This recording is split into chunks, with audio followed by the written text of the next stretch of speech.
ഇനി നമുക്ക് വിശദമായ റിപ്പോർട്ടുകളിലേക്ക് കടക്കാം. കേരള പോലീസിനെ നിയന്ത്രിക്കുന്നത് കൊള്ള സംഘമാണെന്ന് പ്രതിപക്ഷ നേതാവ് രമേശ് ചെന്നിത്തല. DGPയുടെ അഴിമതി മുഖ്യമന്ത്രിയുടെ അറിവോടെയാണെന്നും ചെന്നിത്തല കുറ്റപ്പെടുത്തി. DGPയുടെ വിദേശയാത്ര പരിശോധിക്കണമെന്നും ഉചിതമായ സമയത്ത് കേന്ദ്രം ഇടപെടുമെന്നും കേന്ദ്രമന്ത്രി വി മുരളീധരൻ പറഞ്ഞു. എന്നാൽ CAG റിപ്പോർട്ട് ചോർന്നതിൽ ഗൂഢാലോചനയുണ്ടെന്ന് മന്ത്രി കടകംപള്ളി സുരേന്ദ്രൻ പറഞ്ഞു. കേന്ദ്ര ഫണ്ട് ഉൾപ്പെടെ തോന്നും പോലെയാണ് DGPയുടെ നേതൃത്വത്തിൽ ചെലവഴിച്ചതെന്ന് പ്രതിപക്ഷ നേതാവ് രമേശ് ചെന്നിത്തല ആരോപിച്ചു. ഇത് DGPക്ക് മാത്രം ചെയ്യാൻ കഴിയുന്ന അഴിമതിയല്ല. ആഭ്യന്തര വകുപ്പിന്റെ ചുമതലയുള്ള മുഖ്യമന്ത്രിക്കും ഇതറിയാം. എല്ലാ മാനദണ്ഡങ്ങളും ലംഘിച്ചാണ് DGP പർച്ചേസ് നടത്തിയത്. ഭരണത്തിന്റെ ഉന്നത തലത്തിലുള്ള അനുമതി ഇതിന് പിന്നിലുണ്ടെന്നും വെടിയുണ്ടകളും റൈഫിളുകളും നഷ്ടപ്പെട്ടതിൽ സമഗ്ര അന്വേഷണം നടത്തണമെന്നും രമേശ് ചെന്നിത്തല ആവശ്യപ്പെട്ടു. 2004 മുതൽ 2011 വരെ ഏതോ കാലഘട്ടത്തിലാകാൻ പോയത് എന്ന് പറയുന്നു. അപ്പോൾ ഇതിന് ഒരു വലിയ വിശദമായ അന്വേഷണം അനിവാര്യമാണ്. നമ്മുടെ ക്രൈംബ്രാഞ്ച് ഒന്നും അന്വേഷിച്ചാൽ കണ്ടെത്താൻ കഴിയില്ല. അതുകൊണ്ടാണ് ഞാൻ ഇടയ്ക്ക് പറഞ്ഞത് NIA അന്വേഷിക്കട്ടെ. കേരള പോലീസുമായി ഉയർന്ന ആരോപണങ്ങൾ അതീവ ഗൗരവമുള്ളതാണെന്ന് കേന്ദ്രമന്ത്രി വി മുരളീധരൻ പറഞ്ഞു. മുഖ്യമന്ത്രിയുടെ അറിവില്ലാതെ DGPക്ക് പണം വകമാറ്റാൻ കഴിയില്ലെന്നും അദ്ദേഹം ആരോപിച്ചു. CAG റിപ്പോർട്ടിൻ്റെ കാര്യത്തിൽ ധനകാര്യ വകുപ്പിനും കേന്ദ്രത്തിൽ റോളുണ്ട്. അതുകൊണ്ട് CAG റിപ്പോർട്ട് ധനകാര്യ വകുപ്പിൻ്റെ കയ്യിലെത്തുമ്പോൾ അത് സംബന്ധിച്ച് ബാക്കിയുള്ള കാര്യങ്ങൾ പരിശോധിക്കും. CAG റിപ്പോർട്ട് ചോർന്നുവെന്ന ചീഫ് സെക്രട്ടറിയുടെ അഭിപ്രായം സർക്കാരിന്റെ അഭിപ്രായമാണെന്ന് മന്ത്രി കടകംപള്ളി സുരേന്ദ്രൻ പറഞ്ഞു. സാഹചര്യങ്ങൾ പൊതുവെ നമ്മൾ വിലയിരുത്തുമ്പോൾ ഒരു ഗൂഢാലോചനയ്ക്ക് സാധ്യതയുണ്ടെന്നാണ് എനിക്ക് തോന്നുന്നത്. എന്തോ ഒരു ആലോചന എവിടെയോ ഗൂഢമായിട്ടോ അല്ലാതെയോ ഒരു ആലോചന ഏതോ കേന്ദ്രത്തിൽ നടന്നിരിക്കുന്നു എന്നുള്ളതിനെ സംബന്ധിച്ച് സംശയമില്ല. വിവിധ ബ്യൂറോകൾക്കൊപ്പം 24 തിരുവനന്തപുരം. പോലീസിന്റെ തോക്കുകൾ കാണാതായ സംഭവത്തിൽ തിങ്കളാഴ്ച ക്രൈംബ്രാഞ്ച് പരിശോധന നടത്തും. SAP ക്യാമ്പിലെ ഇൻസാസ് റൈഫിളുകൾ ക്രൈംബ്രാഞ്ച് ആസ്ഥാനത്തെത്തിക്കും. അന്വേഷണ സംഘത്തോടൊപ്പം ക്രൈംബ്രാഞ്ച് മേധാവിയും പരിശോധനയിൽ പങ്കെടുക്കും. SAP ക്യാമ്പിലെ 25 ഇൻസാസ് റൈഫിളുകൾ കാണാനില്ലെന്നായിരുന്നു CAG റിപ്പോർട്ടിലെ കണ്ടെത്തൽ. ഇതിനെ തുടർന്നാണ് DGPയുടെ നിർദ്ദേശപ്രകാരം വീണ്ടും തോക്കുകൾ പരിശോധിക്കാൻ ക്രൈംബ്രാഞ്ച് തീരുമാനിച്ചത്. ക്യാമ്പിലെ 606 ഇൻസാസ് റൈഫിളുകൾ തിങ്കളാഴ്ച ക്രൈംബ്രാഞ്ച് ആസ്ഥാനത്തെത്തിക്കാൻ നിർദ്ദേശം നൽകി. മുല്ലപ്പെരിയാറിലും മാവോയിസ്റ്റ് ഭീഷണിയുള്ള ചില സ്ഥലങ്ങളിലും സുരക്ഷയ്ക്കായി ക്യാമ്പിലെ ഇൻസാസ് റൈഫിളുകളാണ് ഉപയോഗിക്കുന്നത്. അവ തിരികെ എത്തിക്കാനുള്ള നടപടിക്രമങ്ങൾ ആരംഭിച്ചിട്ടുണ്ട്. നിലവിൽ അന്വേഷിക്കുന്ന തിരുവനന്തപുരം യൂണിറ്റിന് പുറമെ ക്രൈംബ്രാഞ്ച് മേധാവി ടോമിൻ ജെ തച്ചങ്കരിയും തോക്കുകൾ പരിശോധിക്കും. തോക്ക് കൈമാറ്റവുമായി ബന്ധപ്പെട്ട കൂടുതൽ രേഖകൾ ക്രൈംബ്രാഞ്ച് സംഘം പരിശോധിച്ചു വരികയാണ്. തോക്കുകൾ നഷ്ടപ്പെട്ടിട്ടില്ലെന്ന് പോലീസ് നേരത്തെ വിശദീകരണം നൽകിയിരുന്നു. CAGയുടെ പരിശോധനാ സമയം ചില തോക്കുകൾ ബറ്റാലിയനുകൾക്ക് നൽകിയിരുന്നുവെന്നും പിന്നീട് അത് ക്യാമ്പിൽ തന്നെ തിരികെ എത്തിച്ചുവെന്നുമാണ് പോലീസിന്റെ വിശദീകരണം. ഇക്കാര്യം അന്തിമ റിപ്പോർട്ട് തയ്യാറാക്കുന്നതിന് മുൻപ് CAG അറിയിച്ചിരുന്നതായും പോലീസ് പറയുന്നു. അതേസമയം തോക്കുകൾ കൈമാറ്റം ചെയ്യുന്നതിൽ വീഴ്ച സംഭവിച്ചതായും പോലീസ് സമ്മതിക്കുന്നുണ്ട്. 24 തിരുവനന്തപുരം. മുൻമന്ത്രിയും കോൺഗ്രസ് നേതാവുമായ VS ശിവകുമാറിനെതിരെ അനധികൃത സ്വത്ത് സമ്പാദനത്തിൽ വിജിലൻസിന്റെ അന്വേഷണം. ബിനാമികളുടെ പേരിൽ ശിവകുമാർ സ്വത്ത് സമ്പാദിച്ചുവെന്നാണ് വിജിലൻസിന്റെ പ്രാഥമിക കണ്ടെത്തൽ. അന്വേഷണം രാഷ്ട്രീയ പ്രേരിതമാണെന്നും സർക്കാരും ഗവർണറും ഒത്തുകളിക്കുകയാണെന്നും പ്രതിപക്ഷം ആരോപിച്ചു. രാഷ്ട്രീയ പ്രേരിതമായ കേസിനെ നിയമപരമായി നേരിടുമെന്ന് ശിവകുമാർ പ്രതികരിച്ചു. ആരോഗ്യ ദേവസ്വം മന്ത്രിയായിരിക്കെ നടത്തിയ ഇടപാടുകളിലാണ് ശിവകുമാറിനെതിരെ പരാതി ഉയർന്നത്. തിരുവനന്തപുരത്തെ ഒരു സ്വകാര്യ ആശുപത്രി ബിനാമി പേരിൽ വിലയ്ക്ക് വാങ്ങിയെന്നതടക്കമുള്ള ആരോപണങ്ങളും ശിവകുമാറിനെതിരെ ഉണ്ടായിരുന്നു. ബന്ധുക്കൾ, സുഹൃത്തുക്കൾ, പേഴ്സണൽ സ്റ്റാഫ് എന്നിവരുടെ പേരിൽ ശിവകുമാർ സ്വത്ത് സമ്പാദിച്ചെന്നാണ് വിജിലൻസിന്റെ കണ്ടെത്തൽ. മന്ത്രിയായിരുന്ന സമയത്ത് ശിവകുമാറുമായി അടുപ്പമുള്ള 7 പേരുടെ സ്വത്തുവകകൾ ഇരട്ടിയായതിന്റെ തെളിവുകളും വിജിലൻസിന് ലഭിച്ചതായാണ് സൂചന. വഴുതക്കാട് സ്വദേശി വേണുഗോപാലാണ് ശിവകുമാറിനെതിരെ വിജിലൻസിനെ സമീപിച്ചിരിക്കുന്നത്. എങ്ങനെ തേജോവധം ചെയ്യാം, എങ്ങനെ അപമാനിക്കാം എന്നുള്ള രീതിയിലുള്ള ഒരു പൊതുപ്രവർത്തനത്തിൽ ആ രംഗത്തുള്ള അത്തരത്തിലുള്ള ഒരു പ്രവർത്തനത്തിനും ഇതിനൊരു അന്ത്യം കുറിക്കും എന്നാണ് ഞാൻ കരുതുന്നത്. അപ്പോൾ അതുകൊണ്ട് അതിനെക്കുറിച്ച് അന്വേഷണം ഞാൻ സർവാത്മനാ സ്വാഗതം ചെയ്യുന്നു. അന്വേഷണത്തിൽ സഹകരിക്കും. സർക്കാരിനെതിരായ ആരോപണങ്ങളിൽ നിന്ന് ശ്രദ്ധ തിരിക്കാനുള്ള നീക്കമാണ് കേസെന്ന് പ്രതിപക്ഷം ആരോപിച്ചു. സർക്കാരും ഗവർണറും തമ്മിലുള്ള ഒത്തുകളി പ്രതിപക്ഷത്തെ നേരെ ഉയരുന്ന ഓരോ നടപടിയായിട്ട് വേണമെങ്കിൽ നമുക്കിതും കാണാം. അനധികൃത സമ്പാദ്യത്തെ കോൺഗ്രസ് അംഗീകരിക്കുന്നില്ലെന്നും പ്രതികാര ബുദ്ധിയോടെ സർക്കാർ പ്രതികരിച്ചാൽ പ്രത്യാഘാതമുണ്ടാകുമെന്നും KPCC പ്രസിഡന്റ് മുല്ലപ്പള്ളി രാമചന്ദ്രൻ മുന്നറിയിപ്പ് നൽകി. 24 തിരുവനന്തപുരം. K. സുരേന്ദ്രനെ BJP സംസ്ഥാന അധ്യക്ഷനായി തെരഞ്ഞെടുത്തു. BJP ദേശീയ അധ്യക്ഷൻ JP നദ്ദയാണ് പ്രഖ്യാപനം നടത്തിയത്. PH ശ്രീധരൻപിള്ളയെ മിസോറാം ഗവർണറായി നിയമിച്ച ശേഷം BJP സംസ്ഥാന അധ്യക്ഷ പദവി ദീർഘനാളായി ഒഴിഞ്ഞുകിടക്കുകയായിരുന്നു. മാസങ്ങൾ നീണ്ട അനിശ്ചിതത്വത്തിനൊടുവിലാണ് K. സുരേന്ദ്രനെ BJP ദേശീയ നേതൃത്വം സംസ്ഥാന അധ്യക്ഷനായി പ്രഖ്യാപിച്ചത്. ശബരിമല യുവതീ പ്രവേശന വിഷയത്തിലെ പ്രതിഷേധങ്ങൾക്ക് നേതൃത്വം നൽകിയതും പ്രായം കുറവാണെന്നതും കഴിഞ്ഞ 2 തവണ പരിഗണിച്ച ശേഷം തഴഞ്ഞതാണെന്ന കാരണവും സുരേന്ദ്രന് തുണയായി. RSSന്റെ പിന്തുണയും ഇത്തവണ കെ സുരേന്ദ്രന് ഒപ്പമുണ്ടായി. കെ സുരേന്ദ്രന്റെ പേര് മാത്രമാണ് ആദ്യഘട്ടം മുതൽ BJP കേന്ദ്ര നേതൃത്വം പരിഗണിച്ചത്. കുമ്മനം രാജശേഖരൻ, MT രമേശ്, ശോഭാ സുരേന്ദ്രൻ തുടങ്ങിയവരുടെ പേരുകൾ കേരളത്തിൽ നിന്നും പോയെങ്കിലും ദേശീയ സംഘടനാ സെക്രട്ടറി BL സന്തോഷ് ഇടപെട്ട് ഇവ തള്ളി. ഇതിനിടെ കുമ്മനത്തിന് ഉചിതമായ പദവിയെന്ന RSS ആവശ്യം പ്രഖ്യാപനം നീളാൻ കാരണമായി. കുമ്മനത്തെ ദേശീയ നേതൃത്വത്തിലേക്ക് പരിഗണിക്കാമെന്ന ഉറപ്പിനൊടുവിൽ RSS പച്ചക്കൊടി കാട്ടി. അധ്യക്ഷനെന്ന നിലയിൽ എല്ലാവരെയും ഒരുമിച്ച് കൊണ്ടുപോകുമെന്ന് കെ സുരേന്ദ്രൻ പ്രതികരിച്ചു. സംസ്ഥാനത്തെ BJPയുടെ എല്ലാ നേതാക്കളെയും പ്രവർത്തകരെയും ഒരുമിപ്പിച്ചു കൊണ്ടുപോവുക എന്നുള്ളതാണ് എന്നെ സംബന്ധിച്ചിടത്തോളം ഞാൻ പരമപ്രധാനമായിട്ടുള്ള കാര്യമായിട്ട് കണക്കാക്കുന്നത്. അതേസമയം വരാൻ പോകുന്ന തെരഞ്ഞെടുപ്പുകൾ കൂടി മുന്നിൽ കണ്ട് സംസ്ഥാന BJPയെ ശക്തിപ്പെടുത്തുക എന്ന വലിയ ദൗത്യമാണ് കെ സുരേന്ദ്രനിൽ നിക്ഷിപ്തമായിട്ടുള്ളത്. CAA വിഷയത്തിൽ പ്രതിരോധത്തിലായ പാർട്ടിക്ക് പുത്തൻ ഉണർവ് നൽകണം. ഇതിനെല്ലാം അപ്പുറം പാർട്ടിക്കുള്ളിലെ ഗ്രൂപ്പ് പോര് കനത്ത വെല്ലുവിളിയായി മാറുന്നുണ്ട്. പാർട്ടിയിലെ ഏറ്റവും പ്രായം കുറഞ്ഞ സംസ്ഥാന അധ്യക്ഷന് ഇത് മറികടക്കാൻ സാധിക്കുമോ എന്നത് കാത്തിരുന്നു തന്നെ കാണണം. എസ് ശ്രീകാന്ത്, 24, കൊച്ചി. പാലാരിവട്ടം പാലം കേസിൽ മുൻമന്ത്രി VK ഇബ്രാഹിം കുഞ്ഞിനെ വിജിലൻസ് ചോദ്യം ചെയ്തു. 3 മണിക്കൂർ ചോദ്യം ചെയ്തെങ്കിലും ഇബ്രാഹിം കുഞ്ഞിനെ ഉടൻ അറസ്റ്റ് ചെയ്യില്ല എന്നാണ് സൂചന. മറുപടികൾ വിശദമായി പരിശോധിച്ച ശേഷമായിരിക്കും വിജിലൻസിന്റെ തുടർ നടപടി. രാവിലെ 11 മണിയോടെയാണ് പൂജപ്പുര വിജിലൻസ് സ്പെഷ്യൽ സെൽ ഓഫീസിൽ VK ഇബ്രാഹിം കുഞ്ഞ് ഹാജരായത്. 3 സെറ്റ് ചോദ്യാവലിയാണ് വിജിലൻസിന്റെ പക്കലുണ്ടായിരുന്നത്. മുൻ പൊതുമരാമത്ത് സെക്രട്ടറി TO സൂരജിന്റെ മൊഴി, കരാർ കമ്പനി ഉടമ സുമിത് ഗോയലിന്റെ മൊഴി, വിജിലൻസ് കണ്ടെത്തിയ തെളിവുകൾ തുടങ്ങിയവ അടിസ്ഥാനപ്പെടുത്തിയാണ് ചോദ്യാവലി തയ്യാറാക്കിയിരുന്നത്. വിജിലൻസിന്റെ കിഴക്കൻ മേഖല SP വിനോദ് കുമാർ, അന്വേഷണ ഉദ്യോഗസ്ഥനായ DYSP V ശ്യാംകുമാർ എന്നിവരുടെ നേതൃത്വത്തിലായിരുന്നു ചോദ്യം ചെയ്യൽ. 3 മണിക്കൂർ നീണ്ടു. ചോദ്യങ്ങൾക്കെല്ലാം മറുപടി പറഞ്ഞിട്ടുണ്ടെന്നായിരുന്നു ചോദ്യം ചെയ്യലിന് ശേഷമുള്ള ഇബ്രാഹിം കുഞ്ഞിന്റെ പ്രതികരണം. ഇബ്രാഹിം കുഞ്ഞ് നൽകിയ മറുപടികൾ വിശദമായി പരിശോധിച്ചതിന് ശേഷമാകും വിജിലൻസിന്റെ തുടർ നടപടികൾ. കരാർ നൽകിയ കമ്പനിക്ക് തുക മുൻകൂർ അനുവദിച്ചത് ഇബ്രാഹിം കുഞ്ഞിന്റെ സമ്മർദ്ദത്തെ തുടർന്നാണെന്ന TO സൂരജിന്റെ മൊഴി അസംബന്ധമാണെന്ന് ഇബ്രാഹിം കുഞ്ഞ് മറുപടി നൽകിയിട്ടുണ്ട്. എല്ലാ മൊഴികളും ഒരു തവണ കൂടി വിശദമായി പരിശോധിച്ച ശേഷമാകും ഇബ്രാഹിം കുഞ്ഞിനെ പ്രതി ചേർക്കുന്ന കാര്യത്തിൽ വിജിലൻസ് തീരുമാനമെടുക്കുക. 24 തിരുവനന്തപുരം. തദ്ദേശ തെരഞ്ഞെടുപ്പിലെ വോട്ടർ പട്ടിക വിവാദത്തിൽ സുപ്രീം കോടതിയിലേക്കാണ് സംസ്ഥാന തെരഞ്ഞെടുപ്പ് കമ്മീഷൻ പോകാൻ പോകുന്നത്. 2019 ലോക്സഭാ തെരഞ്ഞെടുപ്പിലെ വോട്ടർ പട്ടിക ഉപയോഗിച്ചാൽ മതി എന്ന ഹൈക്കോടതി വിധിക്കെതിരെ സംസ്ഥാന തെരഞ്ഞെടുപ്പ് കമ്മീഷൻ സുപ്രീം കോടതിയെ സമീപിക്കും. തെരഞ്ഞെടുപ്പ് വൈകിപ്പിക്കാനുള്ള സർക്കാർ ശ്രമത്തിന്റെ ഭാഗമാണ് കമ്മീഷന്റെ നടപടിയെന്ന് പ്രതിപക്ഷം ആരോപിച്ചു. അതേസമയം കമ്മീഷന്റെ നിലപാടിനൊപ്പം നിൽക്കും എന്നാണ് സർക്കാർ ഇന്ന് പ്രതികരിച്ചത്. റിപ്പോർട്ടിലേക്ക്. ഹൈക്കോടതി വിധിക്കെതിരെ സുപ്രീം കോടതിയിൽ അടുത്തയാഴ്ച ആദ്യം അപ്പീൽ സമർപ്പിക്കാനാണ് കമ്മീഷൻ തീരുമാനം. അധിക സാമ്പത്തിക ഭാരം, സമയക്കുറവ്, സാങ്കേതിക ബുദ്ധിമുട്ടുകൾ എന്നിവ ചൂണ്ടിക്കാട്ടിയാകും അപ്പീൽ.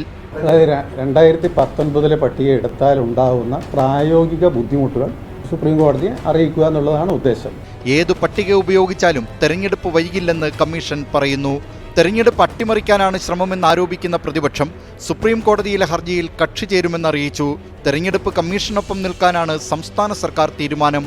അദ്ദേഹം അങ്ങനെ ഒരു നിലപാട് സ്വീകരിച്ച് സുപ്രീം കോടതി വിധി അനുകൂലമാവുകയാണെങ്കിൽ അന്നും ഈ തെരഞ്ഞെടുപ്പിന് ഈ വിധി നടപ്പാക്കാനാണ് തീരുമാനിക്കുന്നതെങ്കിൽ അതിനും സഹായം നൽകുക, തെരഞ്ഞെടുപ്പ് കമ്മീഷന്റെ പ്രവർത്തനങ്ങളെ സഹായിക്കുക, സമയബന്ധിതമായി തെരഞ്ഞെടുപ്പ് നടത്താൻ എന്നുള്ള സമീപനം തന്നെയായിരിക്കും സർക്കാർ സ്വീകരിക്കുക. അധിക വാർഡ് നിർണയ ബില്ലിൽ ഗവർണർ ഒപ്പിട്ടാലുടൻ അതിനുള്ള നടപടികളും സംസ്ഥാന തെരഞ്ഞെടുപ്പ് കമ്മീഷൻ തുടങ്ങും. 24 തിരുവനന്തപുരം. നെടുങ്കണ്ടം കുട്ടാർ അല്ലിയാറിൽ പാറമടയ്ക്കെതിരെ സമരം ചെയ്ത നാട്ടുകാർക്ക് പോലീസ് മർദ്ദനം. വൃദ്ധരായ സ്ത്രീകളെ അടക്കം കമ്പമെട്ട് CI സുനിൽകുമാറിന്റെ നേതൃത്വത്തിൽ തല്ലിയതായാണ് പരാതി. മർദ്ദനമേറ്റവർ താലൂക്ക് ആശുപത്രിയിൽ ചികിത്സ തേടി.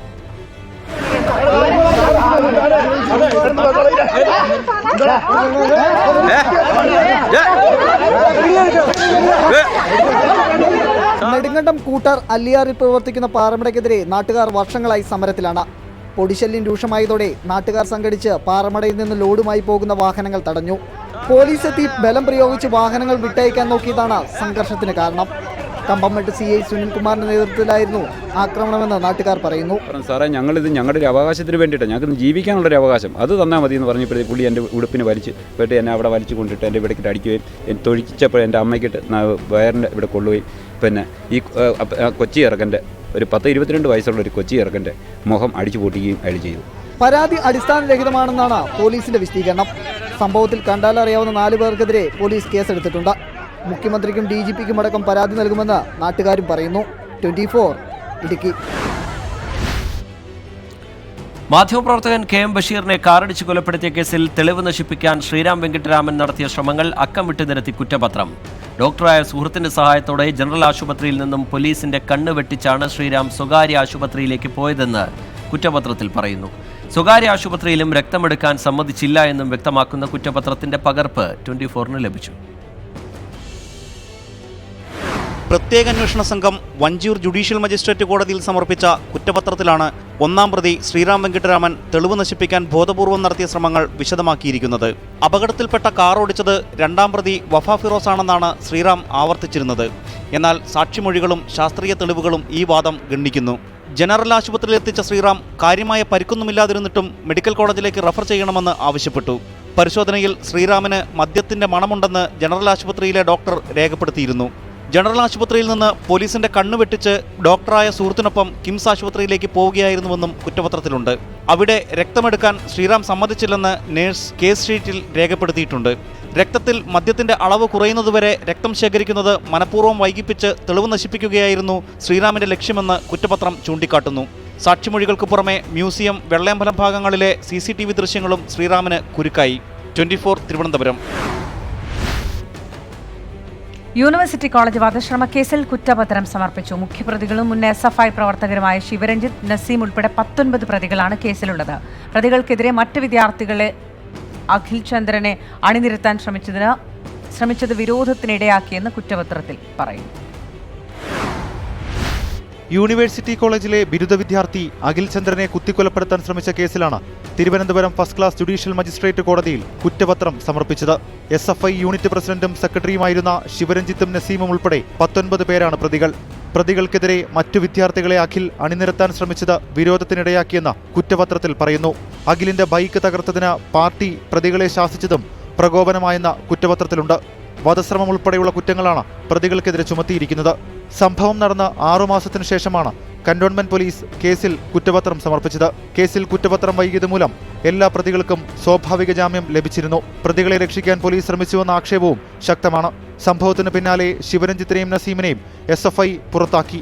PSC പരീക്ഷയിൽ തട്ടിപ്പ് നടത്തിയ കേസിലും പ്രതികൾക്ക് ജാമ്യം ലഭിച്ചിരുന്നു. 24 തിരുവനന്തപുരം. കുടത്തായി സിലി കൊലപാതക കേസിൽ പോലീസ് കണ്ടെത്തൽ സ്ഥിരീകരിച്ച് കെമിക്കൽ ലാബിന്റെ അന്തിമ റിപ്പോർട്ട്. സിലിയുടെ മൃതദേഹാവശിഷ്ടത്തിൽ സയനൈഡ് അംശമുള്ളതായി ലാബ് റിപ്പോർട്ടിൽ പറയുന്നു. താമരശ്ശേരി മജിസ്ട്രേറ്റ് കോടതിയിലാണ് റിപ്പോർട്ട് സമർപ്പിച്ചത്. റോയ് വധക്കേസിൽ ജോളിയുടെ ജാമ്യാപേക്ഷയിൽ ഈ മാസം 17-ന് വിധി പറയും. മരുന്നിലും വെള്ളത്തിലും സയനൈഡ് കലർത്തി നൽകിയാണ് ജോളി സിലിയെ കൊലപ്പെടുത്തിയതെന്നാണ് അന്വേഷണ സംഘം കുറ്റപത്രത്തിൽ പറയുന്നത്. ഈ വാദം സാധൂകരിക്കുന്നതാണ് കെമിക്കൽ ലാബിന്റെ റിപ്പോർട്ട്. താമരശ്ശേരി മജിസ്ട്രേറ്റ് കോടതിയിലാണ് കെമിക്കൽ ലാബ് അന്തിമ റിപ്പോർട്ട് ഫയൽ ചെയ്തത്. കേസ് ഡിറ്റക്റ്റീവ് കഥ മാത്രമാണെന്നും റോയ് തോമസ് മരിച്ചത് ഹൃദയാഘാതം കൊണ്ടാണെന്നും ജോളിയുടെ അഭിഭാഷകൻ BA ആളൂർ വാദിച്ചു. ശേഷം ജയിലിൽ ജോളിയെ സന്ദർശിച്ച അഭിഭാഷകൻ യഥാർത്ഥ പ്രതിയെ സംരക്ഷിക്കാൻ പോലീസും മറ്റു ചിലരും ശ്രമിക്കുന്നതായി ജോളി പറഞ്ഞതായി പറഞ്ഞു. ജോളിയെ പ്രതിയാക്കണമെന്നും ജോളി അങ്ങനെ പ്രതിയായതുകൊണ്ട് ജോളി കുറ്റം ഏറ്റെടുത്തു എന്നുള്ള പശ്ചാത്തലത്തിൽ യഥാർത്ഥ പ്രതികൾക്ക് രക്ഷപ്പെടാമെന്നുള്ള ഒരു സാഹചര്യമാണ് ഇവിടെ ഉണ്ടായിട്ടുള്ളത്. യഥാർത്ഥ പ്രതികൾ ഇപ്പോഴും ഒളിച്ചിരിക്കുന്നു, അവർ സന്തോഷിക്കുന്നു. എന്നാൽ കുറ്റപത്രം സമർപ്പിച്ചതുകൊണ്ട് മാത്രം ജാമ്യം പരിഗണിക്കാനാവില്ലെന്ന് സ്പെഷ്യൽ പ്രോസിക്യൂട്ടർ വാദിച്ചു. പുറത്തിറങ്ങിയാൽ പ്രതി ആത്മഹത്യ ചെയ്യാൻ സാധ്യതയുണ്ട്. 20 സാക്ഷികൾ അടുത്ത ബന്ധുക്കളാണ്. ഇവരെ ഭീഷണിപ്പെടുത്താനും അപായപ്പെടുത്താനും സാധ്യതയുണ്ടെന്നും പ്രോസിക്യൂഷൻ വാദിച്ചു. സിലി വധക്കേസിൽ ജോളിയുടെ ജാമ്യാപേക്ഷ 22-ന് പരിഗണിക്കും. 24 കോഴിക്കോട്.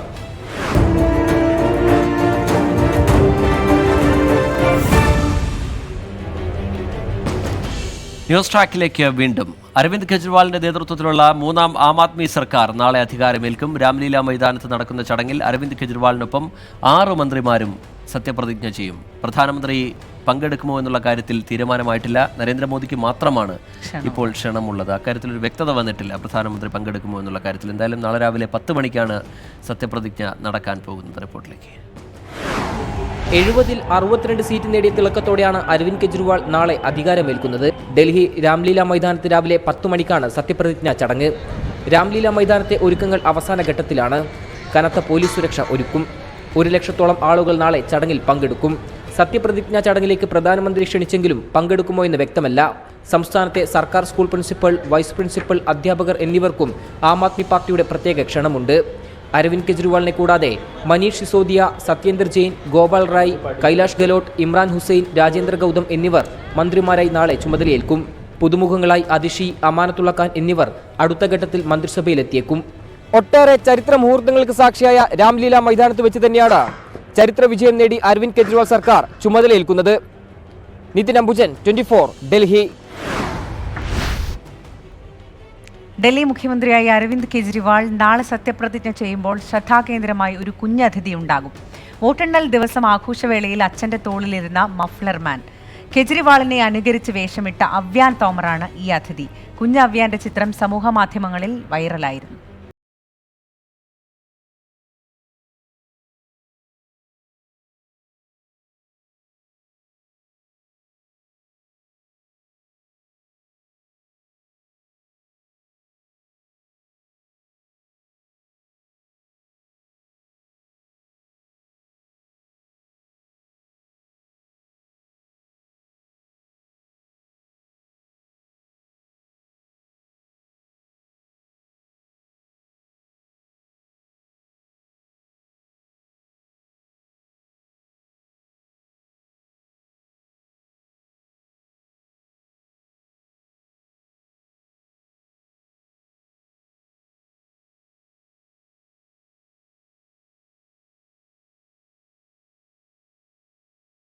है कि जैसे हम केजरीवाल सर को बहुत फॉलो करते हैं और बहुत बड़े फ़ैन हैं और वो एक तरीके से हम लोग पूरी फैमिली के लिए, पूरे रिलेटिव्स जितने भी हमारे रहते हैं, मेंटोर हैं, तो वो मेंटोर को एक तरीके से हम फॉलो करते हैं. उसके पीछे यही था कि भाई आप किसी को बहुत पसंद करते हैं तो कोशिश करते हैं खुद ऐसे बनो या अपने बच्चों को ऐसा बनाने की कोशिश करें. സത്യപ്രതിജ്ഞാ ചടങ്ങിലേക്ക് ലഭിച്ച കെജ്രിവാളിന്റെ ക്ഷണം കുടുംബത്തിന്റെ സന്തോഷം ഇരട്ടി.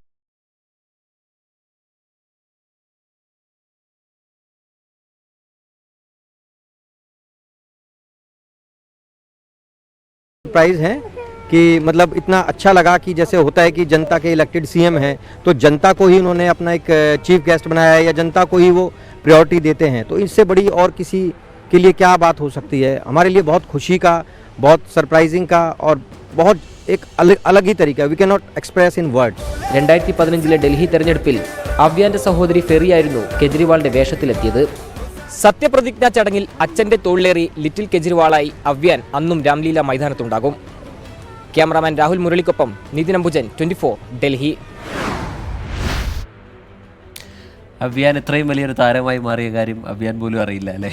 അതെ, പക്ഷേ ഈ മീശ വരച്ചു കഴിഞ്ഞപ്പോഴാണ് ആ കണ്ണടയും കൂടി വെച്ചാലേ ശരിക്കും നമ്മൾ കണ്ട അവ്യാനാവുള്ളൂ അല്ലേ കെജ്രിവാൾ. എന്തായാലും നാളെ സത്യപ്രതിജ്ഞാ ചടങ്ങിലേക്ക് അവ്യാനും ക്ഷണമുണ്ട് എന്നുള്ളതാണ്. അവ്യാൻ തന്നെയായിരിക്കും നാളെ ക്യാമറകളുടെയൊക്കെ ഒരു ഫോക്കസ് എന്ന് നമുക്ക് കരുതുകയും ചെയ്യും.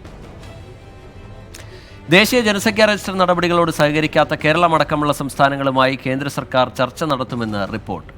രജിസ്ട്രാർ ജനറൽ ഓഫ് ഇന്ത്യയും സെൻസസ് കമ്മീഷണറുമാണ് മുഖ്യമന്ത്രിമാരെ കാണുക. ഏപ്രിൽ 1 മുതൽ സെപ്റ്റംബർ 30 വരെയുള്ള കാലയളവിൽ സെൻസസിനൊപ്പമാണ് NPR പുതുക്കൽ നടക്കുക. ദേശീയ ജനസംഖ്യാ രജിസ്റ്ററുമായി സഹകരിക്കില്ലെന്ന നിലപാടെടുത്ത കേരളം, പശ്ചിമ ബംഗാൾ, രാജസ്ഥാൻ, മധ്യപ്രദേശ്, ഛത്തീസ്ഗഡ് എന്നീ സംസ്ഥാനങ്ങളിലെ മുഖ്യമന്ത്രിമാർ, മുതിർന്ന ഉദ്യോഗസ്ഥർ എന്നിവരുമായി കേന്ദ്ര സർക്കാർ ഉടൻ ചർച്ച നടത്തും. പഞ്ചാബ് മുഖ്യമന്ത്രി അമരീന്ദർ സിംഗുമായി സെൻസസ് കമ്മീഷണർ വിവേക് ജോഷി കഴിഞ്ഞ വെള്ളിയാഴ്ച ചർച്ച നടത്തിയിരുന്നു. ദേശീയ ദിനപത്രമായ ടൈംസ് ഓഫ് ഇന്ത്യയാണ് ഇത് റിപ്പോർട്ട് ചെയ്തത്. സെൻസസുമായി കേരളം സഹകരിക്കുന്നുണ്ട്, എന്നാൽ ഒരു തരത്തിലും ദേശീയ ജനസംഖ്യാ രജിസ്റ്ററുമായി സഹകരിക്കില്ല എന്നാണ് കേരളത്തിന് പശ്ചിമ ബംഗാളിലെ നിലപാട്. ഓരോ കുടുംബങ്ങളും അവരുടെ അറിവിനനുസരിച്ചുള്ള വിവരങ്ങൾ NPR-നായി നൽകിയാൽ മതിയെന്ന് കേന്ദ്ര സർക്കാർ നേരത്തെ വ്യക്തമാക്കിയിരുന്നു. ഇതിനായി രേഖകൾ ആവശ്യപ്പെടില്ല. മാതാപിതാക്കളുടെ ജനന തീയതി, സ്ഥലം എന്നിവയുമായി ബന്ധപ്പെട്ട വിവാദ ചോദ്യങ്ങൾ ഒഴിവാക്കണമെന്നാണ് കോൺഗ്രസ് ഭരിക്കുന്ന സംസ്ഥാനങ്ങൾ മുന്നോട്ട് വെച്ചിട്ടുള്ളത്. ഇതിനു പുറമെ ഒഡീഷ, ബീഹാർ സംസ്ഥാനങ്ങളും ചില ചോദ്യങ്ങൾ ഒഴിവാക്കണമെന്ന് കേന്ദ്ര സർക്കാരിനോട് ആവശ്യപ്പെട്ടിരുന്നു. എന്നാൽ ചോദ്യങ്ങൾക്ക് മറുപടി നിർബന്ധിതമല്ലെന്ന് കേന്ദ്രം സംസ്ഥാനങ്ങളെ ചർച്ചയിലൂടെ ധരിപ്പിക്കും. ക്ഷേമപ്രവർത്തനത്തിനായി മാത്രം വിവരങ്ങൾ ഉപയോഗിക്കും, മറ്റാവശ്യങ്ങൾക്കായി ഉപയോഗിക്കില്ലെന്നതും സംസ്ഥാനങ്ങളെ ബോധ്യപ്പെടുത്താൻ കഴിയുമെന്നാണ് കേന്ദ്രത്തിൻ്റെ പ്രതീക്ഷ. പൗരത്വ രജിസ്റ്റർ നടപ്പിലാക്കുന്നതിൻ്റെ ആദ്യപടിയാണ് ജനസംഖ്യാ രജിസ്റ്റർ എന്നാണ് എതിർക്കുന്ന സംസ്ഥാനങ്ങൾ പറയുന്നത്. 24, ഡൽഹി. ഭരണഘടനാ സംരക്ഷണ സമിതിയുടെ ആഭിമുഖ്യത്തിൽ കണ്ണൂരിൽ അനിശ്ചിതകാല ഷഹീൻ ബാഗ് സ്ക്വയർ ഐക്യദാർഢ്യ സമരം ആരംഭിച്ചു. സ്വാമി അഗ്നിവേശ് സമരത്തിന് ഐക്യദാർഢ്യവുമായി എത്തി. മതനിരപേക്ഷ ഇന്ത്യയെ നിലനിർത്താനുള്ള സമരം അന്ത്യമില്ലാതെ തുടരണമെന്ന് സ്വാമി അഗ്നിവേശ് പറഞ്ഞു.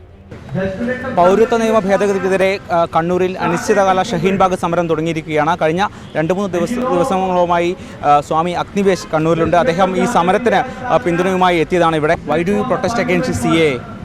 The CIA is very discriminatory on grounds of religion.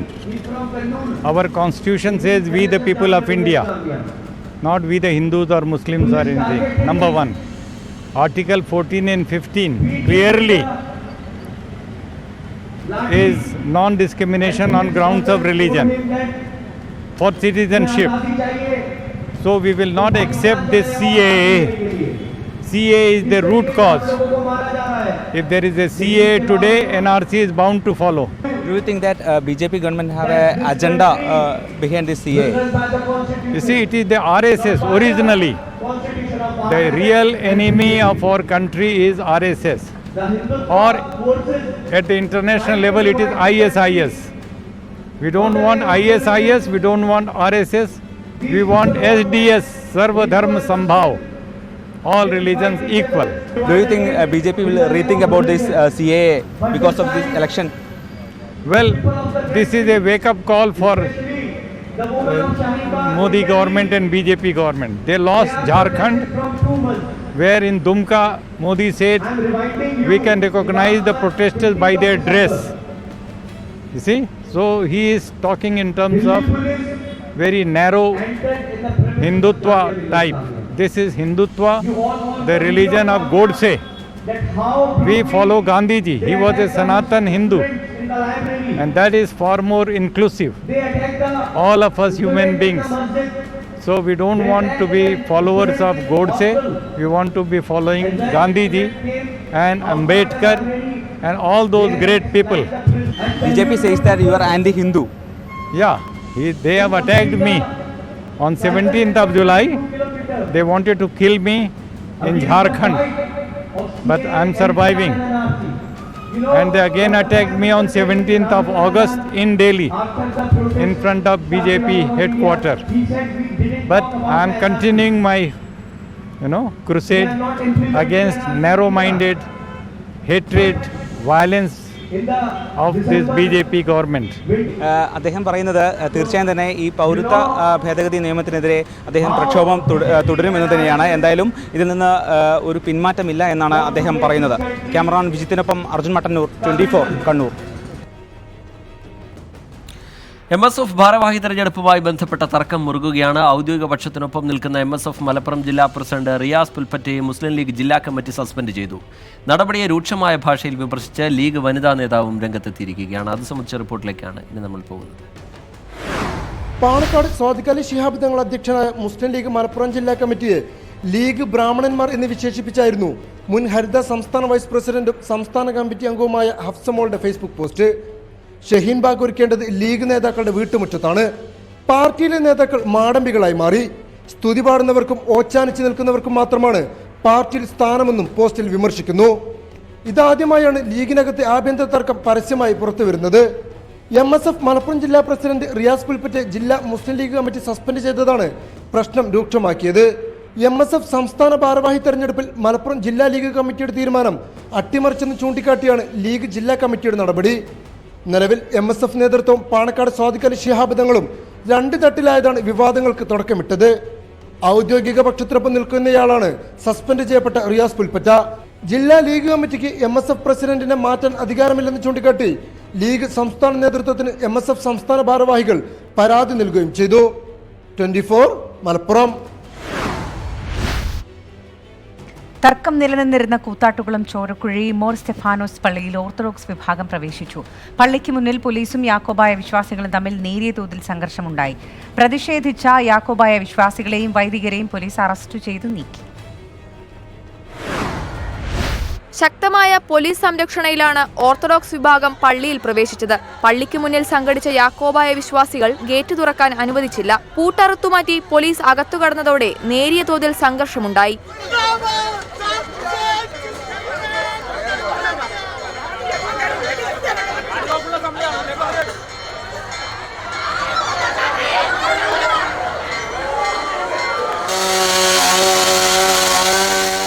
വൈദികരെയടക്കം Yakobaya വിശ്വാസികളെ പോലീസ് അറസ്റ്റ് ചെയ്ത് നീക്കിയ ശേഷമാണ് ഓർത്തഡോക്സ് വിഭാഗം വൈദികനും വിശ്വാസികളും പള്ളിക്കുള്ളിൽ പ്രവേശിച്ച് ആരാധന നടത്തിയത്.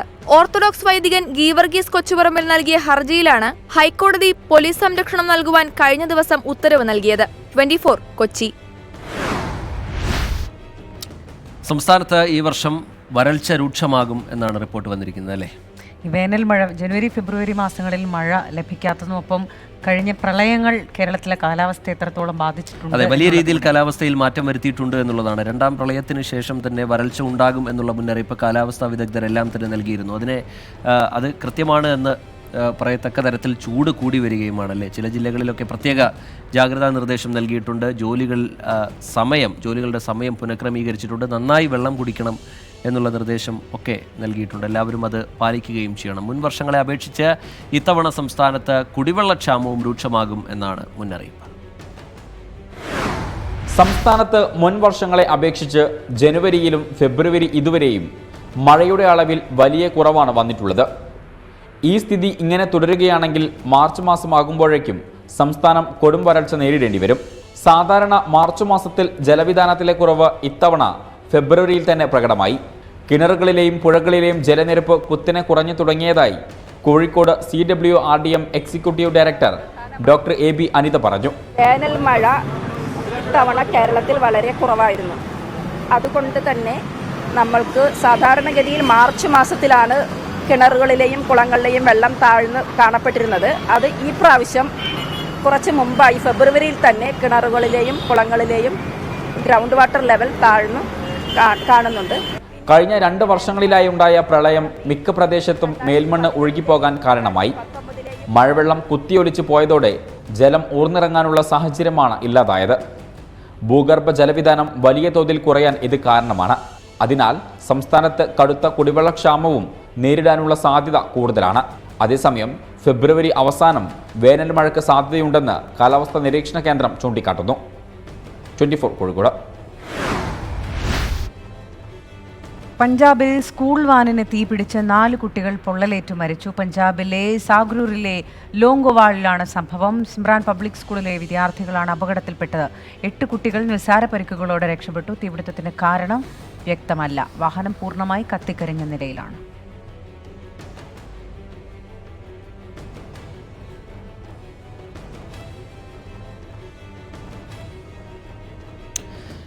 കശ്മീർ വിഷയത്തിൽ പാകിസ്ഥാനെ പിന്തുണച്ച തുർക്കി പ്രസിഡന്റ് റജബ് തയ്യിബ് എർദോഗാന്റെ നിലപാടിനെതിരെ ഇന്ത്യ രംഗത്ത് വന്നു. വിഷയം ഇന്ത്യയുടെ ആഭ്യന്തര കാര്യമാണെന്നും മറ്റൊരു രാജ്യവും അതിൽ ഇടപെടരുതെന്നും വിദേശകാര്യ മന്ത്രാലയം മുന്നറിയിപ്പ് നൽകി. ഇന്നലെ പാകിസ്ഥാൻ പ്രധാനമന്ത്രി ഇമ്രാൻഖാനുമായി കൂടിക്കാഴ്ച നടത്തവെയാണ് കശ്മീർ വിഷയത്തിൽ പാകിസ്ഥാന് പിന്തുണയുമായി വീണ്ടും റജബ് തയ്യിബ് എർദോഗൻ രംഗത്തെത്തിയത്. 2 ദിവസത്തെ പാക് സന്ദർശനത്തിനെത്തിയതായിരുന്നു എർദോഗൻ. കശ്മീർ ജനത ദശാബ്ദങ്ങളായി സഹനത്തിന്റെ പാതയിലാണെന്നും ആർട്ടിക്കിൾ 370 റദ്ദാക്കിയതോടെ അവരുടെ ദുരിതം ഇരട്ടിയായെന്നുമായിരുന്നു എർദോഗന്റെ പ്രസ്താവന. തുർക്കി സമാധാനത്തിന്റെയും നീതിയുടെയും പക്ഷത്താണെന്നും വിഷയത്തിൽ ചർച്ചകളിലൂടെ പരിഹാരമുണ്ടാക്കണമെന്നും എർദോഗൻ കൂട്ടിച്ചേർത്തു. തുർക്കി പാകിസ്ഥാന്റെ പക്ഷത്താണെന്നും റജബ് തയ്യിബ് എർദോഗൻ പറഞ്ഞു. തൊട്ടു പിന്നാലെയാണ് ഇന്ത്യൻ വിദേശകാര്യ മന്ത്രാലയം തുർക്കി പ്രസിഡന്റിന്റെ നിലപാടിനോട് ശക്തമായ വിയോജിപ്പ് അറിയിച്ചത്. ഇന്ത്യയുടെ ആഭ്യന്തര കാര്യങ്ങളിൽ ഇടപെടരുതെന്ന മുന്നറിയിപ്പ് നൽകിയ ഇന്ത്യ യാഥാർത്ഥ്യം എന്തെന്ന് മനസ്സിലാക്കണമെന്നും ആവശ്യപ്പെടുന്നു. പാകിസ്ഥാനിൽ നിന്ന് ഇന്ത്യ നേരിടുന്ന തീവ്രവാദ ഭീഷണിയെക്കുറിച്ച് വിശദമാക്കിയ വിദേശകാര്യ മന്ത്രാലയ വക്താവ് രവീഷ് കുമാർ തുർക്കിയുടെ പ്രസ്താവന തള്ളുന്നതായും അറിയിച്ചു. കഴിഞ്ഞ സെപ്റ്റംബറിൽ UN-ൽ പ്രസിഡന്റ് എർദോഗൻ കശ്മീർ വിഷയം ഉന്നയിച്ചത് ഇന്ത്യയുടെ ശക്തമായ എതിർപ്പിനിടയാക്കിയിരുന്നു. International desk 24. കരീബിയൻ രാജ്യമായ ഹെയ്തിയിലെ അനാഥാലയത്തിലുണ്ടായ തീപിടുത്തത്തിൽ 15 കുട്ടികൾ മരിച്ചു. പൊള്ളലേറ്റ 60ഓളം കുട്ടികൾ ആശുപത്രിയിൽ ചികിത്സയിലാണ്. അനാഥാലയം പ്രവർത്തിച്ചിരുന്ന കെട്ടിടം പൂർണ്ണമായി കത്തിനശിച്ചു. International desk 24. സമൂഹമാധ്യമമായ ഫേസ്ബുക്കിലെ ജനപ്രീതിയിൽ താനാണ് ഒന്നാമതെന്ന മാർക്ക് സുക്കർബർഗിന്റെ പ്രസ്താവന വലിയ ബഹുമതിയാണെന്ന് അമേരിക്കൻ പ്രസിഡന്റ് ഡൊണാൾഡ് ട്രംപ്. ഫേസ്ബുക്കിലെ ജനപ്രീതിയിൽ രണ്ടാമൻ പ്രധാനമന്ത്രി നരേന്ദ്രമോദിയാണെന്നും ഇന്ത്യാ സന്ദർശനത്തിനായി കാത്തിരിക്കുകയാണെന്നും ട്രംപ് ട്വിറ്ററിൽ കുറിച്ചു. ഫേസ്ബുക്കിൽ ഡൊണാൾഡ് ട്രംപ് 1ാം സ്ഥാനത്താണെന്ന് മാർക്ക് സുക്കർബർഗ് അടുത്തിടെ പറയുകയുണ്ടായി. അത് വലിയ ബഹുമതിയായി ഞാൻ കരുതുന്നു. ഫേസ്ബുക്കിൽ രണ്ടാമൻ ഇന്ത്യൻ പ്രധാനമന്ത്രി നരേന്ദ്രമോദിയാണെന്നും അദ്ദേഹം പറഞ്ഞു. യഥാർത്ഥത്തിൽ 2 ആഴ്ചയ്ക്കുള്ളിൽ ഞാൻ ഇന്ത്യയിലേക്ക് പോവുകയാണ്. അതിനായി കാത്തിരിക്കുന്നുവെന്നാണ് ട്രംപ് ട്വിറ്ററിൽ കുറിച്ചത്. ഫേസ്ബുക്കിലെ 1ാമൻ താനും 2ാമൻ മോദിയുമാണെന്ന് ട്രംപ് അവകാശപ്പെടുന്നത് ഇതാദ്യമായല്ല. കഴിഞ്ഞ മാസം ദാവോസിൽ ലോക സാമ്പത്തിക ഫോറം നടക്കുന്നതിനിടെ CNBC ടെലിവിഷന് നൽകിയ അഭിമുഖത്തിലും ട്രംപ് ഇതേ അവകാശവാദം ഉന്നയിച്ചിരുന്നു. ഞാനാണ് ഫേസ്ബുക്കിലെ ഒന്നാമൻ, രണ്ടാമൻ ആരാണെന്ന് നിങ്ങൾക്കറിയാമോ? ഇന്ത്യയിൽ നിന്നുള്ള മോദിയാണത് എന്നായിരുന്നു ട്രംപ് അന്ന് അഭിമുഖത്തിൽ പറഞ്ഞത്. ആദ്യ ഇന്ത്യ സന്ദർശനത്തിനായി ഈ മാസം 24-നാണ് ഡൊണാൾഡ് ട്രംപ് എത്തുക. 2 ദിവസത്തെ സന്ദർശനത്തിനിടെ ഗുജറാത്തിലെ അഹമ്മദാബാദിൽ ട്രംപ് നരേന്ദ്രമോദിക്കൊപ്പം ഒരു പൊതുപരിപാടിയിലും പങ്കെടുക്കും. International desk 24. കൊറോണ വൈറസ് ബാധയെ തുടർന്ന് യൂറോപ്പിലും മരണം. ചൈനീസ് വിനോദസഞ്ചാരിയായ 80-കാരനാണ് പാരീസിൽ വെച്ച് മരിച്ചത്. ഇതോടെ കൊറോണയിൽ മരിച്ചവരുടെ എണ്ണം 1631 കൊറോണ വൈറസിന്റെ പ്രഭവ കേന്ദ്രമായ ചൈനയിലെ ഹുബൈയിൽ നിന്നും എത്തിയ ആളാണ് ഫ്രാൻസിൽ മരിച്ചത്. ഇയാളുടെ വിവരങ്ങൾ പുറത്തുവിട്ടിട്ടില്ല.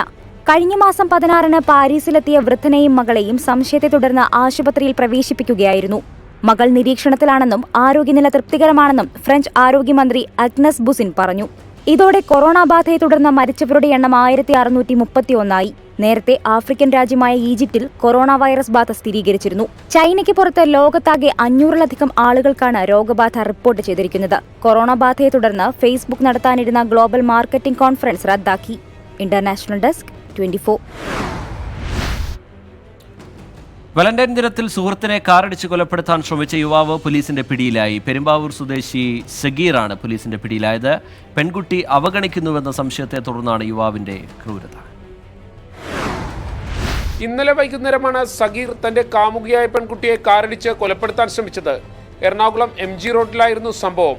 സ്വകാര്യ സ്ഥാപനത്തിൽ ജോലി ചെയ്യുന്ന പെൺകുട്ടി സ്കൂട്ടറിൽ സുഹൃത്തിനെ മെട്രോ സ്റ്റേഷനിലാക്കി മടങ്ങുമ്പോൾ കാറിടിച്ച് തെറിപ്പിക്കുകയായിരുന്നു. പെൺകുട്ടിയെ അപകടപ്പെടുത്തിയ ശേഷം സഗീർ വാഹനം നിർത്താതെ പോവുകയും ചെയ്തു. വീഴ്ചയിൽ സാരമായി പരിക്കേറ്റ പെൺകുട്ടി ആശുപത്രിയിലാണ്. പെൺകുട്ടിയുടെ പരാതിയിൽ എറണാകുളം സെൻട്രൽ പോലീസ് കേസെടുത്തു. വധശ്രമമടക്കമുള്ള വകുപ്പുകൾ ചുമത്തിയ കേസിൽ സഗീറിനെ കോടതി റിമാൻഡ് ചെയ്തു. ഷഹീൻ ആന്റണി, 24, കൊച്ചി.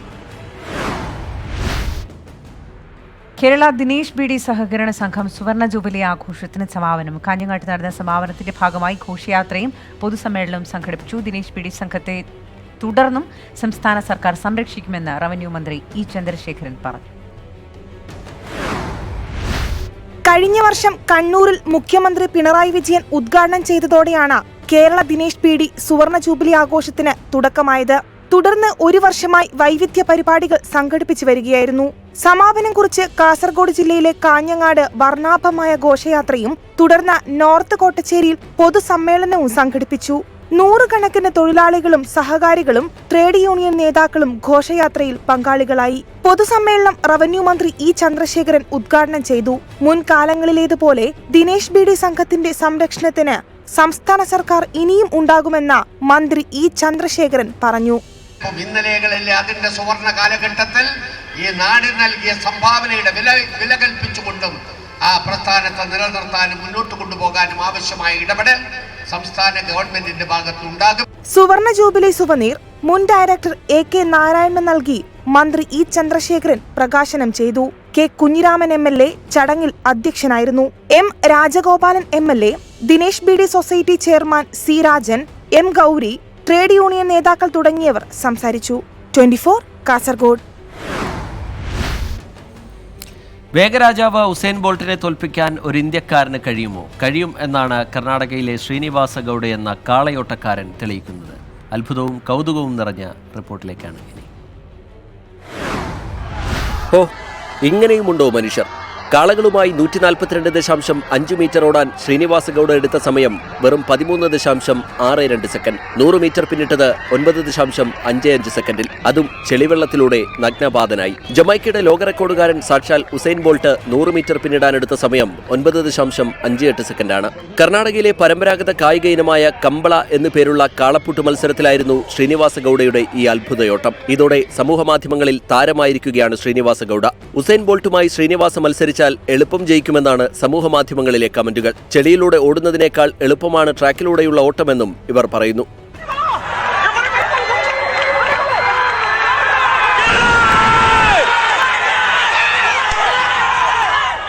മികവിന് കാരണം തന്റെ മിടുക്കന്മാരായ കാളകളാണെന്നാണ് ശ്രീനിവാസയുടെ അഭിപ്രായം. ദക്ഷിണ കന്നഡ ജില്ലയിലെ മൂഡബിദ്രി സ്വദേശിയാണ് 28-കാരനായ ശ്രീനിവാസ. കാളപ്പൂട്ട് മത്സരങ്ങളിൽ നിന്നായി ഇതുവരെ 29 മെഡലുകളാണ് ഇയാൾ സ്വന്തമാക്കിയത്. സ്കൂൾ പഠനം പാതി വഴിയിൽ ഉപേക്ഷിച്ച ശ്രീനിവാസ ഇപ്പോൾ കെട്ടിട നിർമ്മാണ തൊഴിലാളിയാണ്. Research desk 24. ശ്രീ പത്മനാഭസ്വാമി ക്ഷേത്ര പരിസരത്തെ ഗോശാലയിൽ നിന്നും തിരുവനന്തപുരം നഗരസഭ ഏറ്റെടുത്ത പശുക്കളെ കാണാൻ സംവിധായകൻ RS വിമലെത്തി. കാലിത്തീറ്റയും വാങ്ങി നൽകി പശുക്കൾക്ക് പേരുമിട്ടാണ് അദ്ദേഹം മടങ്ങിയത്. വലിയ സാമ്പത്തിക ബാധ്യതയുള്ളതിനാൽ പശുക്കളെ മൃഗസംരക്ഷണ വകുപ്പിന് കൈമാറാനും നീക്കമുണ്ട്. കോട്ടയ്ക്കകത്ത് കുതിരമാളിക വളപ്പിലെ ഗോശാലയിൽ നിന്നും കോടതി ഉത്തരവിനെ തുടർന്നാണ് പശുക്കളെ നഗരസഭ ഏറ്റെടുത്തത്. പള്ളിവേട്ടയിലുള്ള സ്വകാര്യ ഫാമിലാണ് പശുക്കളെ സംരക്ഷിക്കുന്നത്. ഗോശാലയിൽ ഭക്ഷണവും വെള്ളവുമില്ലാതെ വലഞ്ഞ 33 പശുക്കളെയാണ് കഴിഞ്ഞ ദിവസം നഗരസഭ ഏറ്റെടുത്തത്. പശുക്കളുടെ ദിവസേനയുള്ള പരിപാലനമാണ് നഗരസഭയെ കുഴക്കുന്നത്. ഫാമിനുള്ള വാടകയും തീറ്റയുടെയും മരുന്നിന്റെയും ചെലവും നഗരസഭ കണ്ടെത്തണം. നഗരസഭയുടെ നടപടി അറിഞ്ഞ് സംവിധായകൻ RS വിമൽ പശുക്കളെ കാണാൻ കഴിഞ്ഞ ദിവസം ഫാമിലെത്തി. പശുക്കളുടെ അവസ്ഥ കണ്ടറിഞ്ഞ് 450 കിലോ കാലിത്തീറ്റയും വാങ്ങി നൽകി. നമ്മൾ കൊണ്ടുവരുന്നതിനെക്കാട്ടി ഒരുപാട് പശുവിൻ്റെ ആരോഗ്യനിലയ്ക്ക് മാറ്റം വെച്ചു തുടങ്ങി. അതിൽ കൊണ്ടുവന്നപ്പോൾ ഭയങ്കര ക്ഷീണവും എന്ന് വെച്ചാൽ ഒരു നടക്കാൻ പോലും ഒരു വല്ല പ്രയാസമുള്ളൊരു ഘട്ടമായിരുന്നു. എന്തായാലും നല്ല പരിചരണമാണ്. നമ്മുടെ 4 ജീവനക്കാരെയാണ് അവിടെ നിർത്തിയിട്ടുള്ളത്. നല്ലവണ്ണം എൻ്റെ ആരോഗ്യം നല്ല പൂർവാധിക ശക്തിയോടുകൂടി കൊണ്ടുവരാനുള്ള പരിശ്രമം നഗരസഭയുടെ ഹെൽത്ത് വിഭാഗത്തിൻ്റെ ഭാഗത്തുനിന്നും ഉണ്ടായിട്ടുണ്ട്. നഗരസഭയിലെ ഡോക്ടർമാരുടെ നേതൃത്വത്തിൽ എല്ലാ ദിവസവും പശുക്കളെ നിരീക്ഷിക്കുന്നുണ്ട്. പകലും രാത്രിയിലും നഗരസഭയുടെ 2 ജോലിക്കാരെ വീതം ഫാമിൽ നിയോഗിക്കുകയും ചെയ്തു. ഭക്ഷണം ലഭിച്ചു തുടങ്ങിയതോടെ പശുക്കൾ ആരോഗ്യം വീണ്ടെടുത്തു. സിനിമാ രംഗത്തെ പ്രമുഖരടങ്ങിയ ട്രസ്റ്റാണ് കോട്ടയ്ക്കകത്തെ കുതിരമാളിക വളപ്പിലെ ഗോശാല തുടങ്ങിയത്. പിന്നീട് സംരക്ഷിക്കാൻ ആളില്ലാതെ പശുക്കൾ ദുരിതത്തിലായതോടെയാണ് ഇവയെ ഏറ്റെടുക്കാൻ കോടതി ഉത്തരവിട്ടത്. 24 തിരുവനന്തപുരം. ചൂണ്ടയിടൽ വിനോദമാക്കിയവർക്കും ജീവിതോപാധിയാക്കിയവർക്കും ഇപ്പോൾ പ്രിയം കൃത്രിമ ഇരകളോടുകൂടിയാണ്. ചൈനയിൽ നിന്നെത്തിയ കൃത്രിമ ഇരകൾ വിപണി കീഴടക്കുകയാണ്. കൊല്ലം ജില്ലയിലെ നീണ്ടകര, അഴീക്കൽ, തങ്കശ്ശേരി തുടങ്ങിയ പ്രദേശങ്ങളാണ് കൃത്രിമ ഇരകളുടെ പ്രിയ വിപണി.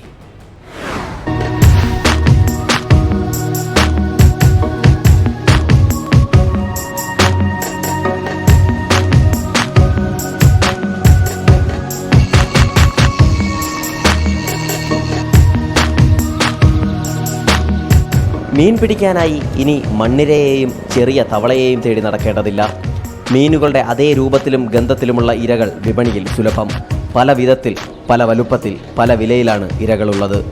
ചൂണ്ടയിൽ കൊരുത്ത് വെള്ളത്തിലേക്കിട്ടാൽ ചലനം പോലും യഥാർത്ഥ മീനുകളുടേതുപോലെ തന്നെ. 500 രൂപ മുതൽ 60,000 രൂപ വരെയാണ് ഇരകളുടെയും ഇരകളോടുകൂടിയ ചൂണ്ടകളുടെയും വില. ആദ്യം ഗെയിം ഫിഷിംഗ് നടത്തുന്നവർ മാത്രമായിരുന്നു ഇതിൻ്റെ ആവശ്യക്കാർ. എന്നാൽ ഇപ്പോൾ മീൻപിടുത്തം തൊഴിലാക്കിയവരും ഇരകൾ തേടിയെത്താറുണ്ട്. കിട്ടുന്ന മീനിൻ്റെ വലുപ്പം തന്നെ കാരണം. ഇരകൾക്കും ചൂണ്ടകൾക്കുമായി മാത്രം കൊല്ലത്തെ അഴീക്കലിൽ സിക്സർ ബാബുവിന് ഒരു സ്ഥാപനമുണ്ട്. കേരളത്തിലേക്ക് ഇത്തരം ഇരകളെ അവതരിപ്പിച്ചതിൽ ആദ്യ പേരുകാരനാണ് സിക്സർ ബാബു. ചൂണ്ടയുടെയും ഇരയുടെയും പ്രവർത്തനം ബാബു ഇങ്ങനെ വിശദീകരിക്കുന്നു. Fishing lure, fishing stick, fishing റാഡെന്നും പറയാം. അതുപോലെ തന്നെ ഫിഷിംഗ് റീൽ ആൻഡ് ലൈൻ. ഇതിനെ ബ്രൈഡ് ലൈൻ എന്നാണ് പറയുന്നത്. എത്ര ഹെവി ആയിട്ടുള്ള മീനുകളെ നമുക്ക് ഇതുകൊണ്ട് പിടിക്കാൻ പറ്റും. ഈ ലൂറെന്ന് പറയുന്നത് ഇതിന് ആക്ഷൻ കൊടുത്ത് നമ്മൾ മീൻ ഇതിൻ്റെ ഒറിജിനൽ മീനെ ഈ റോഡും റീലും ഉപയോഗിച്ച് ഒറിജിനൽ മീനെ പോലെ ഇതിനെ ആക്ഷൻ കൊടുത്ത് നമ്മൾ പിടിക്കുകയാണ് ചെയ്യുന്നത്. ഇതിനെ മാക്സിമം ലെങ്തിലോട്ട് എറിഞ്ഞ് വിട്ടിട്ട് അതിനെ റിഡ്രൈവ് ചെയ്ത് വൈൻഡ് ചെയ്ത് നമ്മൾ തിരിച്ചെടുക്കുകയാണ് ഇതിൻ്റെ ഒരു രീതി. ചെറുമീനുകളെ പിടിക്കാനാണെങ്കിൽ 80 രൂപ വില വരുന്ന കൊഞ്ചിൻ്റെ രൂപമുള്ള ഇരകളുമുണ്ട്. ഒരു 1-2 മണിക്കൂർ മെനക്കെട്ടാൽ ഇരുന്ന് കഴിഞ്ഞാൽ നമുക്ക് സന്തോഷം കിട്ടുന്ന രീതിയിൽ, അതായത് കോരയൊക്കെ ഇല്ലേ, രസമാണ്. ഫ്രഷ് മീനൊക്കെ പിടിച്ചുകൊണ്ട് പോയി നമ്മൾ ഫ്രഷായിട്ട് കറി വെച്ചൊക്കെ കൂട്ടുക. അതൊക്കെ എനിക്ക് ഇച്ചിരി ഭക്ഷണപ്രിയനാണ് ഞാൻ. അപ്പോൾ അത് ഈ വിനോദവും ഫുഡിൻ്റെ ആ ഒരു ഫുഡിങ്ങും എല്ലാം കൂടെ ചേർത്ത് വളരെ രസകരമായിട്ട് കൊണ്ടുപോവുക. മൊബൈലിലും കമ്പ്യൂട്ടറിലും ജീവിതമൊതുക്കുന്ന ചെറുപ്പക്കാരെ പ്രകൃതിയെ അടുത്തറിയാൻ ക്ഷണിക്കുകയാണ് ഈ കൃത്രിമ ഇരകൾ. ക്യാമറാമാൻ രാജ്കിരണിനൊപ്പം സലീം മാലിക്, 24 കൊല്ലം. 80കളിലെ സംഗീത വസന്തത്തിന്റെ അവശേഷിക്കുന്ന ചുരുക്കം ചില ശബ്ദങ്ങളിലൊന്ന് ആലപ്പുഴയിലുണ്ട്. നാടകങ്ങളിലും കഥാപ്രസംഗങ്ങളിലും നിറസാന്നിധ്യമായിരുന്ന വള്ളിക്കുന്നം രോഹിണി. ഇന്നത്തെ തലമുറയ്ക്ക് പരിചയമില്ലെങ്കിലും ഒരു കാലത്തെ ഗാനമേളകളിലും സംഗീത പരിപാടികളിലും ആവേശം വിതറിയ ഗായികയായിരുന്നു രോഹിണി. ആ ഓർമ്മകളുടെ ബാക്കിപത്രമായി ഇന്ന് അവശേഷിക്കുന്നത് ഒരു ശ്രുതിപ്പെട്ടി മാത്രമാണ്. കരുണ ചെയ്യുവാൻ എന്തു താമസം മനസ്സു കൃഷ്ണ. കാലം രോഹിണിയിൽ ഒരുപാട് മാറ്റം വരുത്തിയെങ്കിലും ഇന്നും സംഗീതം സ്വന്തം ജീവശ്വാസമായി കാണുന്ന വള്ളിക്കുന്നം രോഹിണി എന്ന അതുല്യ പ്രതിഭ. അന്ന് പാടി ജ്വലിപ്പിച്ച പാട്ടുകൾ മാത്രമാണ് ഒറ്റത്തടിയായി ജീവിക്കുമ്പോഴും മുന്നോട്ടു പോകാൻ പ്രചോദനമായത്. ആകെയുള്ള സമ്പാദ്യം ഈ ശ്രുതിപ്പെട്ടിയാണ്. 1965 സംസ്ഥാന സ്കൂൾ കലോത്സവത്തിൽ ലളിതഗാനത്തിന് 2ാം സമ്മാനം വാങ്ങിക്കൊണ്ടാണ് കലാരംഗത്തേക്കുള്ള ചുവടുവെപ്പ്. അന്നത്തെ ഇന്ത്യൻ പ്രസിഡന്റ് ഡോക്ടർ രാജേന്ദ്ര പ്രസാദിൽ നിന്നും പ്രശസ്തി പത്രം വാങ്ങി ആലപ്പുഴയുടെ അഭിമാനമായി. കഥാപ്രസംഗ വേദികളിൽ ചേച്ചിക്കൊപ്പം പോയാണ് പ്രൊഫഷണൽ പരിപാടികൾക്ക് തുടക്കമിട്ടത്. 5 വയസ്സ് മുതൽ 5 രൂപ ശമ്പളത്തിൽ കഥാപ്രസംഗത്തിന് പിന്നണി പാടാൻ പോയി. ചേച്ചി ഹാർമോണിസ്റ്റും ചേട്ടൻ തബലിസ്റ്റുമായിട്ട്. 13 വയസ്സ് മുതൽ ചെറിയ ചെറിയ ഡാൻസ് ട്രൂപ്പുകളിൽ പാടാൻ തുടങ്ങി. അത് കഴിഞ്ഞ് 18ാമത്തെ വയസ്സിൽ Kalamandalam Gangadharan Indian dance academy Kollam അദ്ദേഹത്തിൻ്റെ ട്രൂപ്പിൽ പാടാൻ തുടങ്ങി. എന്നാൽ പിതൃതുല്യനായ കലാമണ്ഡലം ഗംഗാധരന്റെ മരണത്തോടെ രോഹിണി എന്ന ഗായികയുടെ കരിയർ ഗ്രാഫ് കുത്തനെ താഴ്ന്നു. ഇന്ത്യൻ ഡാൻസ് അക്കാദമിയുടെ പരിപാടികൾ കുറഞ്ഞു.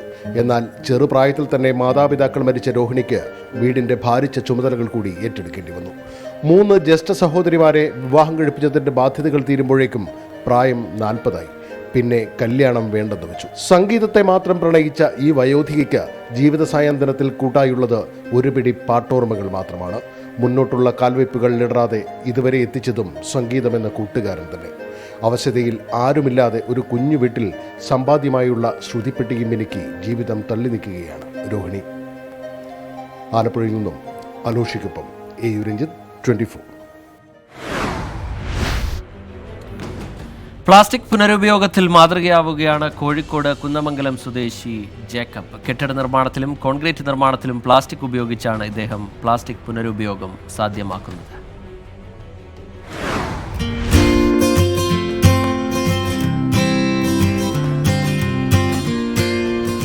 ജേക്കബേട്ടന്റെ ഈ കൊച്ചു വീട് നിർമ്മിച്ചത് സിമന്റും മെറ്റലും കമ്പിയും മാത്രം ഉപയോഗിച്ചല്ല. മറ്റാരും അധികം ഉപയോഗിക്കാത്ത ഒരു ഐറ്റം കൂടിയുണ്ട് ഈ നിർമ്മാണത്തിൽ: പ്ലാസ്റ്റിക്. വീടിന്റെ ചിലയിടങ്ങളിൽ കമ്പിയും മണലും ചേർക്കാതെ പകരം പ്ലാസ്റ്റിക് ഉപയോഗിച്ചാണ് ജേക്കബേട്ടന്റെ പുതിയ പരീക്ഷണം. വലിച്ചെറിയുന്ന പ്ലാസ്റ്റിക് ശേഖരിച്ച് ചെറു കഷ്ണങ്ങളാക്കി സിമന്റിനൊപ്പം ചേർക്കും. ഇത് അച്ചിൽ നിറച്ച് സിമന്റ് കട്ടകൾ നിർമ്മിക്കും.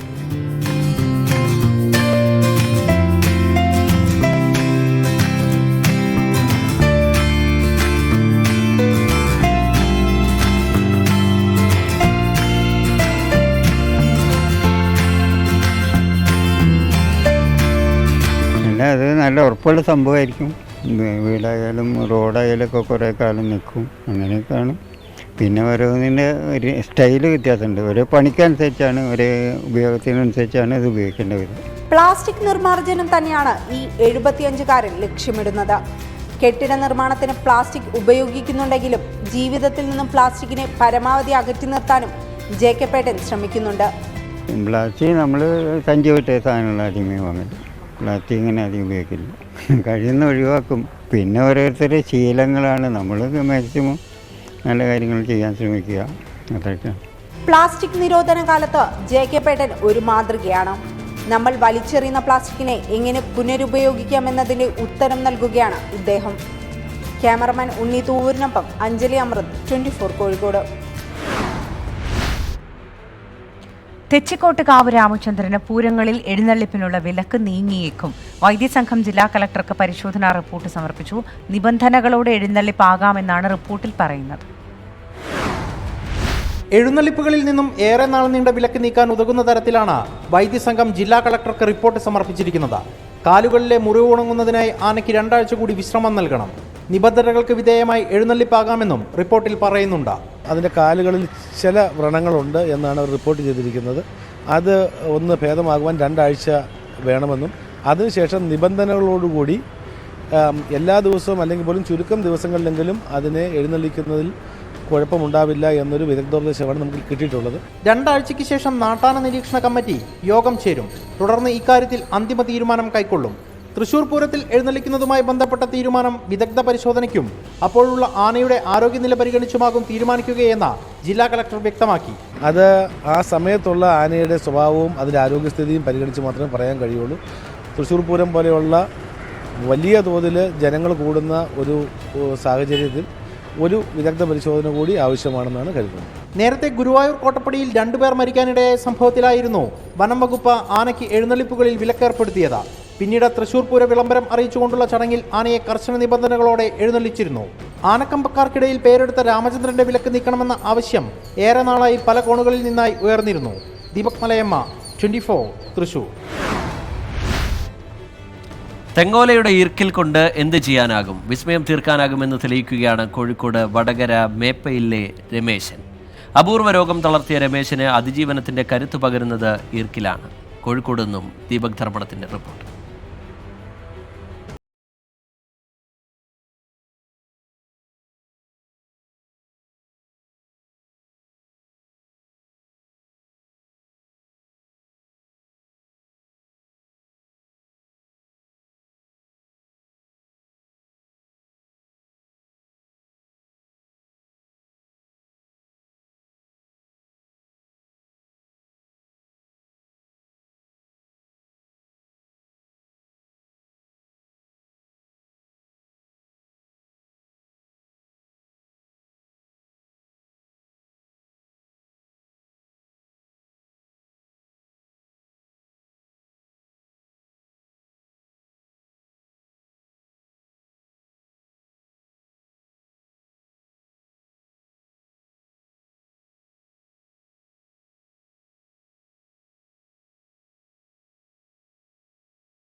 ഇന്നത്തെ ന്യൂസ് ട്രാക്കിന്റെ സമയം തീരുകയാണല്ലേ.